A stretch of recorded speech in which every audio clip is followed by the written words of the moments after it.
Os conservadores, eles estão desesperados. E vocês sabem por quê? Por conta da tal da linguagem neutra, a linguagem não binária, a linguagem inclusiva das pessoas não binárias. O que há de desespero aí nessa questão única e exclusivamente da linguagem? Vamos entender. Eu vou contar o caso e aí, na segunda parte do vídeo eu explico o núcleo central da discussão que eu quero trazer à tona, que é a filosofia política, para aprofundar o tema. Mas antes eu quero que você se inscreva no canal, compartilhe, porque é importante essa mensagem chegar a outros lugares. Pois bem, vamos lá. Vocês sabem que uma linguagem, ela serve como um mecanismo de comunicação entre as pessoas. E a linguagem, isso desde os antigos, Platão já escreveu isso lá no Crátilo, no Sofista, é uma convenção social. Os falantes têm que estar de acordo para se comunicarem e se entenderem. É isso a linguagem. Por exemplo, se eu digo ele e ela e todo mundo está de acordo, ok, tudo bem. Mas se tem uma outra pessoa que quer utilizar, por exemplo, todes, aí ela vai utilizar essa palavra para servir como mecanismo de comunicação entre aquele grupo de falantes.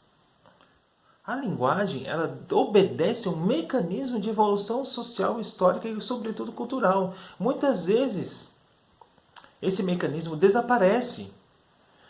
Exemplo, eu já disse em vídeo anterior sobre essa discussão aqui, a palavra zica. No meu tempo, a palavra zica, quando eu estava no colegial, significava aquele cara bacana, legal, cara foda, que hoje significa. E hoje a palavra zica significa justamente o contrário. Azarão, sai para trás, não quero saber, sai para lá, zicão. Entendeu? Tem esses mecanismos. Agora, não, desculpa, eu falei errado. Eu falei que o cara zica, na minha época, era um cara bacana. Não, é o contrário. Quando a gente dizia, puta, esse cara é mó zicão, mano, sai fora, não quero. Quer dizer, um cara azarão, tudo bacana. Agora, hoje, é o contrário. É aquilo que eu disse anteriormente, só que de maneira contrária. É aquele cara bacana, legal, da hora. Fala, nossa, o Neymar é zica. O cara é foda. Então, é isso. Agora, vocês veem como esses dois exemplos que eu coloquei, como a linguagem, ela obedece uma evolução social, histórica, cultural. E, sobretudo, política. Porque ela vai alterar o comportamento das pessoas. Agora, com essa discussão dos não binários, de fazer uma linguagem mais inclusiva, de incluir essas pessoas que não se designam nem masculino nem feminino, os conservadores estão desesperados. Aliás, o conservador é uma espécie de pessoa que vive desesperada, porque ele quer manter a ordem das coisas como estão. E na medida em que surgem determinadas manifestações de várias ordens sociais, políticas, culturais e, sobretudo, psicológicas, eles se desesperam. Vejam aquele Pondé, que escreveu recentemente artigos criticando o carnaval, parecia que ele estava a favor do não espalhamento da doença, mas ele está contra o carnaval porque as pessoas bebem e transam. Você vê ali que naquele argumento é o quê?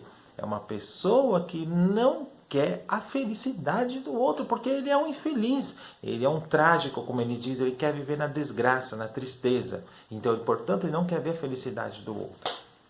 É esse o desespero conservador, porque ele não consegue liberar a sua psique, a sua sexualidade, então ele quer que os demais vivam ali da mesma maneira, vivem ali numa fixação, como a psicanálise fala, e sobretudo, psicanaliticamente falando, reprimidos.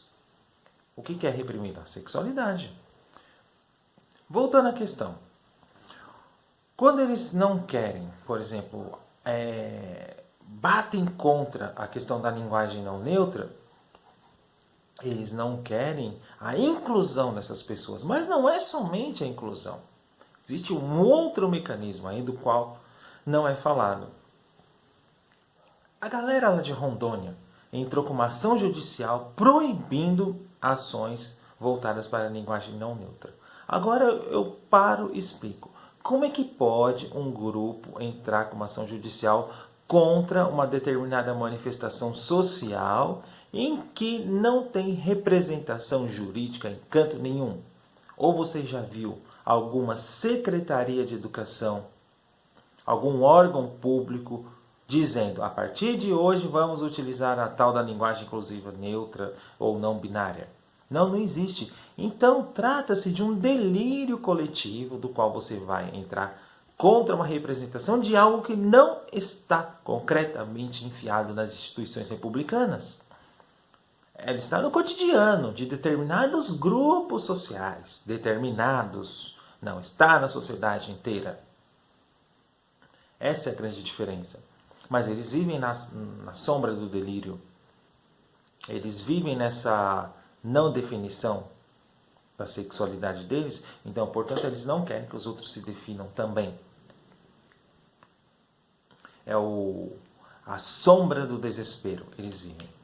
E qual é o mecanismo do qual há um medo profundo aí?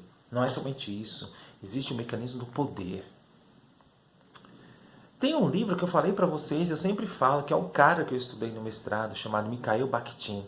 Mikhail Mihailovich Bakhtin, filósofo russo, que viveu ali na época do stalinismo. Aliás, se você quer saber o que foi o stalinismo, estude a biografia desse filósofo, que você vai ver como o cara só se ferrou na vida por conta desse sanguinário de Joseph Stalin. Bakhtin, ele tem um grande livro chamado Marxismo e Filosofia da Linguagem, onde ele defende a ideia de que a linguagem é poder. E se você alterar a estrutura da linguagem com os mecanismos sociais, políticos, culturais que vão avançando ao longo de determinadas condições que eu disse anteriormente, os comportamentos das pessoas mudam. E na Revolução Russa, a gente tem vários exemplos comportamentais que foram alterando.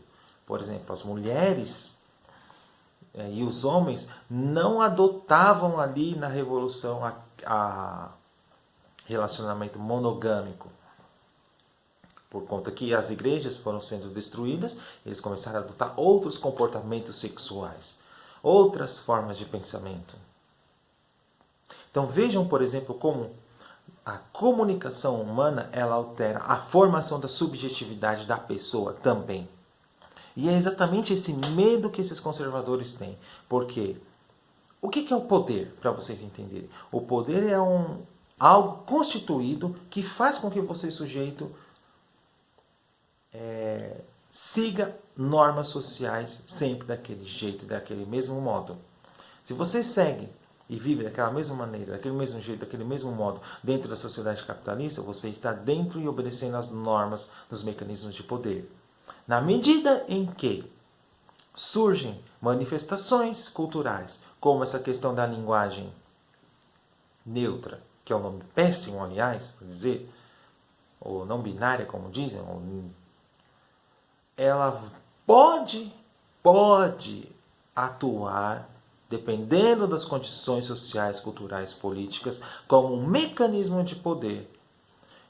Quando você começa a se comunicar com o outro que aceita a sua comunicação e tornam-se interlocutores, você está quebrando uma regra ali, porque você se colocou de uma maneira diferente do que pensa essa sociedade, do que esses conservadores pensam, nessa maneira binária, masculino e feminino, você coloca uma terceira via e a partir disso você faz com que outras pessoas adotem essa linguagem inclusiva e isso altera os mecanismos de poder. Pode ser uma alternância ali no micropoder, como Michel Foucault fala, nas pequenas relações cotidianas? Sim. E podem obedecer a revoluções maiores, como ocorreu na Revolução Russa, onde houve essa mudança de comportamento da sexualidade? Com certeza. E é esse o grande medo dessa gente. Como eles não têm a sexualidade definida, há nítidos problemas em relação a isso, essa galera mais homofóbica, mais reacionária, e querem podar tudo, existem vários estudos que estão aí mostrando que essa galera tem nítidos problemas com isso, eles têm medo da alternância do poder.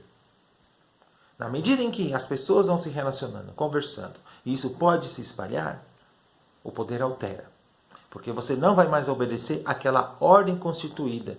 E o medo do conservador é que, ao acordar, ao dormir na quinta-feira e acordar na sexta, as coisas estejam alteradas. Ele quer acordar com a mesma ordem constituída na sexta, no sábado, no domingo, na segunda, na terça, na quarta, na quinta e na sexta. Por isso que chama conservador. Ele quer conservar aquilo que ele diz que é melhor para a sociedade. Aquele Pondé vive falando isso. O que é melhor para a sociedade? O capitalismo que avança e destrói, e o sucesso dele é a destruição do outro e a acumulação de pequenos grupos? É isso que ele quer manter.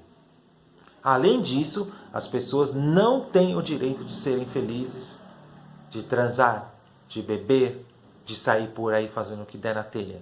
Porque, segundo ele, tem que fazer aquilo que a ordem propõe, a sociedade determina. É ridículo essa gente. Mano.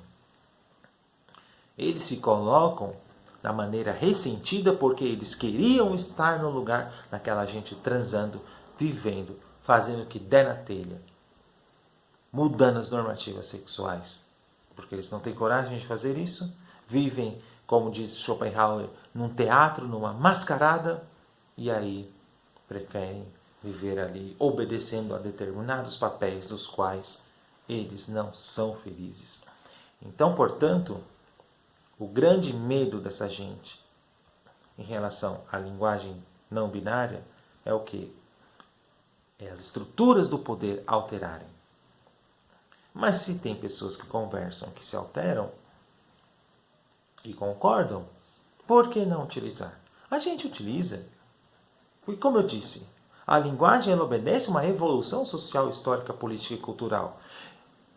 Existem determinadas expressões, determinadas palavras que são faladas e a gente não utiliza mais hoje. Basta pegar os 500 anos de história do país, muita coisa se perdeu, muita coisa se renovou e muita coisa ganhou um exercício dialético que deu um outro significado, uma síntese nova em relação a 2, 3 palavras. É esse o mecanismo da linguagem, é esse o mecanismo das estruturas de poder. Mas, em determinadas sociedades, as coisas não alteram e aqueles que estão ali e aqueles lacaios do poder ficam defendendo algo que eles acham que estão ali, mas não estão. Porque eles são lacaios. E a gente vê Pondé, Karnal, essa gente coach, dizendo, se renove, você pode, você faz, vamos lá, o mundo está em constante mudança. Vá buscar novos conhecimentos, se adapte à ordem, seja criativo, busque novas saídas, busque mudanças, adapte-se à nova ordem. É esse o discurso dessa gente. Em nenhum momento eles falam numa estrutura política que é necessário revolucionar. Não, até o Leandro Carnal falou que ele é mais favorável a Edmund Burke, conservador ali da Revolução Francesa. O Pondé, então, ele disse que se coloca à la Hume, que é um cético, que fica lá falando assim, cabeça torta. Não, não é. É reacionário mesmo. Fez vídeo homenageando Olavo de Carvalho, dizendo qual é a diferença da minha filosofia com a de Olavo de Carvalho. Olavo de Carvalho é mais cristão, mais metafísico, eu não. Eu sou material. Meu, é ridículo. Eles não querem ver a felicidade. Sabe aquela filosofia do riso que o Bakhtin coloca, de François Rabelais, de rir da ordem dominante? Eles querem jamais aquilo. Por isso que eles são contra o carnaval. Por isso que eles são contra a linguagem binária. Porque eles querem o que está aí. Exatamente o que está aí. E você?